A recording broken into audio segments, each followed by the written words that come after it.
Bonjour, je m'appelle Capucine, j'ai 29 ans et j'ai été diagnostiquée l'année dernière d'un cancer rare des tissus mous de haut grade.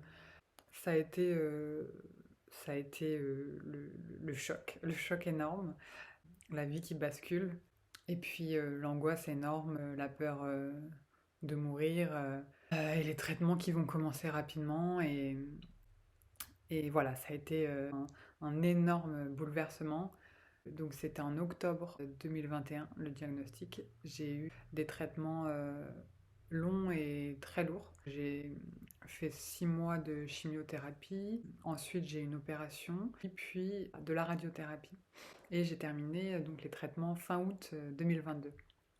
Mon traitement de chimiothérapie a été particulièrement lourd, et notamment un des effets donc indésirables, c'est la baisse des globules rouges, des globules blancs et des plaquettes. Pendant mon traitement, j'ai dû être rapidement transfusée.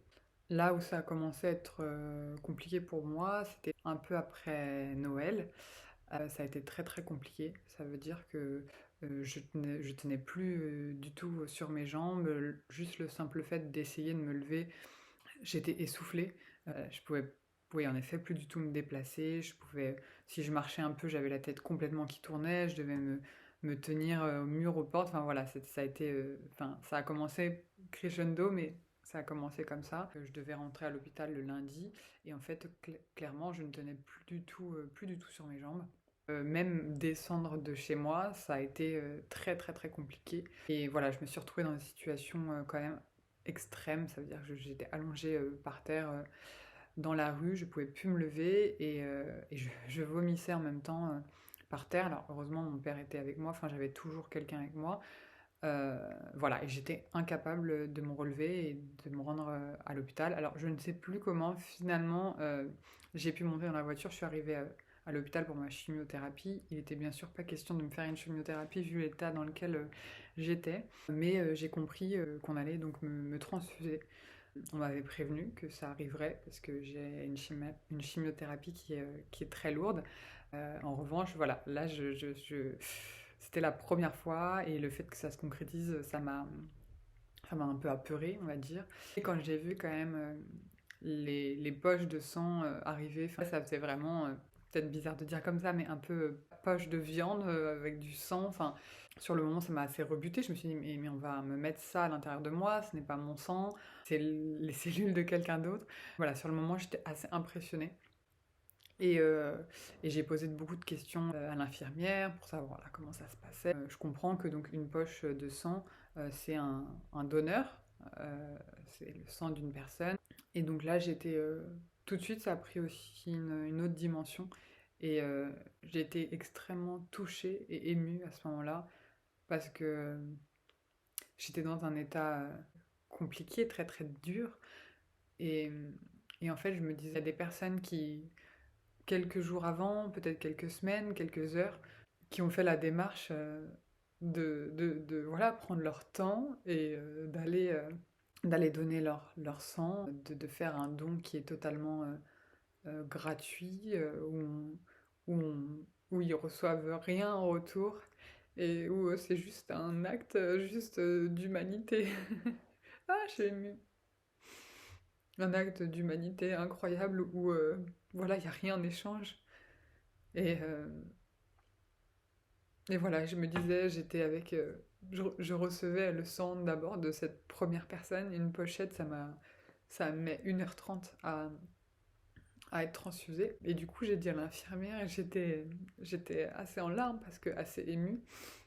Je lui ai dit, mais merci à cette personne, merci, merci infiniment. Je sais pas qui elle est et elle me connaît pas, mais je suis tellement, tellement reconnaissante. Et, et donc voilà, ça s'est passé 1h30, et puis après j'ai eu une deuxième poche. La même infirmière est revenue et j'ai redit une deuxième fois, j'ai dit mais merci, merci, merci à cette personne, à cette deuxième personne pour, euh, pour leur don. Je peux pas vous le dire directement, mais j'espère que vous le ressentez et que vous m'entendez, et d'une certaine manière. Et, euh, je me disais aussi, voilà, merci à toutes les personnes en fait qui font ce geste, ou même celles qui le font pas encore, mais qui peut-être y pensent, ou qui essaient de franchir le cap. Merci à vous et faites-le et merci. Et moi, ça m'a permis après de me remettre sur pied, de tenir sur mes jambes, de pouvoir recommencer mon traitement et, euh, et d'aller vers ma guérison, d'être là où j'en suis aujourd'hui, c'est-à-dire euh, en rémission. En tout cas, pour l'instant, j'ai plus de traitement et je n'ai plus de cellules cancéreuses. Et, euh, et j'ai dit aussi à l'infirmière, je lui ai dit que j'avais jamais donné et j'ai une sorte de reconnaissance et moi aussi, je veux pouvoir participer, je veux pouvoir aider aussi comme on m'a aidé. Et sauf que donc l'infirmière m'a expliqué du fait que j'ai été transfusée et de ma pathologie que je pourrais plus donner mon sang. Mais elle m'a dit, mais n'hésitez pas à en parler autour de vous, de ce que vous avez ressenti, parce que c'est un témoignage important, et que si vous arrivez à convaincre des proches ou à les décider, eh bien, ça sera toujours, voilà, ça sera votre part aussi de fait. Et j'ai vu à quel point, en fait, mon témoignage était important et était impactant, et parce que peut-être qu'entre donneur et receveur, d'une certaine manière, on se croise pas. Voilà, c'était pour faire exister un peu plus ce lien-là et remercier infiniment ceux qui s'investissent pour le don du sang.